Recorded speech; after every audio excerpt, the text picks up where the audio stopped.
Avec ses 129 hectares, l'île d'Aix est la plus petite commune du Poitou-Charentes. Accessible uniquement en ferry, l'île reste isolée du continent mais accueille chaque année près de 300 000 visiteurs. Pour Alain Burnet, maire de la commune, les gens se déplacent avant tout pour l'aspect paisible et préservé de l'île. On vient essentiellement ici pour prendre son temps.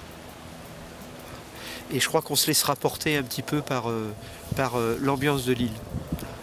Alors, en fonction du contexte, entre les amis et le contexte familial, on se portera plutôt vers le bord de la mer, plutôt vers l'intérieur des terres et les espaces boisés, ou vers la curiosité historique. Depuis plus de 40 ans, le conservatoire préserve le littoral tout en permettant de développer une offre touristique de qualité. Comme ici au Marais d'Orx, où le conservatoire a misé sur la découverte de l'avifaune. Un tourisme durable avec comme objectif de faire connaître les territoires protégés.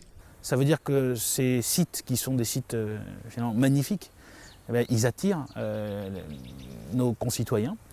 Ce qui nous oblige, au niveau du conservatoire, à finalement travailler sur la mise en tourisme. La mise en tourisme, ça veut dire l'accessibilité, ça veut dire de trouver une destination qui permet de passer évidemment sur le site du conservatoire, de visiter autour. C'est vraiment ce travail-là qu'on a essayé de mettre en place. Afin de développer sa politique de tourisme environnemental, le conservatoire met également en place une stratégie d'aménagement du territoire dans ses espaces naturels. On a effectivement nettement pris en compte la gestion des flux touristiques en amont et on s'est efforcé de mieux guider le visiteur sur le territoire communal pour préserver les espaces et pour apporter aussi aux visiteurs des sites de visite qui soient le plus agréable pour lui.